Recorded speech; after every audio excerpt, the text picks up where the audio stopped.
জিনিস ফেরত চাই। আমি আমার সুস্থ জীবন চাই। আমার সন্তানদের আমি পড়াশোনায় বেঘাত করতেছে, তার জন্য সুন্দরভাবে ওরা করতে পারে, সমাজে যেন আমরা মাথা উঁচু করে কথা বলতে পারি। এটাই আমার দাবি রইল প্রশাসনের কাছে এবং সাংবাদিক ভাইদের কাছে, বোনদের কাছে। আপা ওরা কারা যারা এই অত্যাচার করতেছে? এই অত্যাচার করতেছে আমার বড় বাসুর, আমার মেজো বাসুর, আমার সেজো বাসুর, অল ফ্যামিলি, আমার ননদের জামাই।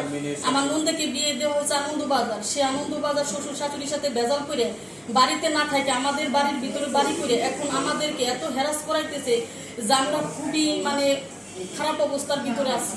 মিথ্যাটা গুজব নিয়ে আমাদের যে অত্যাচার করতেছে, আমরা এখন দেওয়ালে পিঠ থেকে গেছে, আমরা দাঁড়াইতে পারতেছি না। এলাকায় চেয়ারম্যান মেম্বার যারা সালিশ মাতিবার করে তাদের কাছে আপনারা গেছেন? তাদের কাছে গেছি, আমরা তাদের কাছে বিচার পাই নাই। আমাদের একে তো টাকা না, দুই তো আমার স্বামী দুর্বল, আমাদের পাশে সাপোর্ট করার লোক নেই। পরিবারের সাথে চেয়ারম্যানের অনেক ভালো। আপনারা কোনো মামলা করছেন কিনা? আমরা মামলা করছি, মামলা ওরাও করছে, আমরাও করছি। আর তাদেরকে কি গ্রেফতার করার কোনো? চেয়ারম্যান বলছে তোমাদেরকে গ্রেফতার করে আমি দেখে নিব, তাদেরকে এই কথা বলা হয়েছে। আমার গরু আটকার 107টা। আমি তারপরে প্রশাসনের কাছে যে ওসির মাধ্যমে গরু আমি ফেরত আনি, ওসি আমাকে নিজে তালা ভেঙে গরু আমাদের কাছে ফেরত দেয় এবং কি আমরা প্রশাসনের মাধ্যমে গরু উদ্ধার করতে পারি।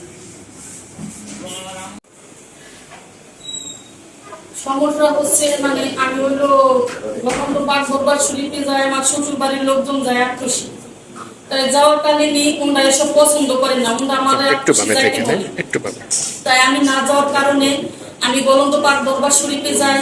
ওখানে আমার হুজুরদেরকে আমি আমার বাড়িতে দাওয়াত করি। দাওয়াত করলে সবাই সাদা পাঞ্জাবি পরে আসে, যে এই জায়গা কোনো উঁচু নিচু ধনী গরিব ভারসাম্য থাকবে না, এই জায়গা সবাই সৌন্দর্য হিসাবে থাকবে।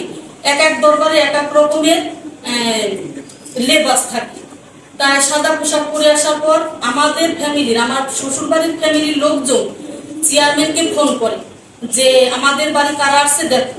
পরে চেয়ারম্যান দেখে বলতেছে এরা তো খ্রিস্টান, এরা মুসলমান না, সাদা পাঞ্জাবি পরে আসছে, এরা কেউ মুসলমান না, এরা খ্রিস্টান। এই মিথ্যা অপবাদে আমার শ্বশুর বাড়ির লোকজন পড়াশোনা জানে না, তারা হলো কৃষিকাজে জড়িত, তারা কোনো শিক্ষিত না, তারা ওটাই বিশ্বাস করে তারা ওই চেয়ারম্যানের ইন্ধনে আমাকে বাড়ি থেকে বের করে দেওয়া হয়।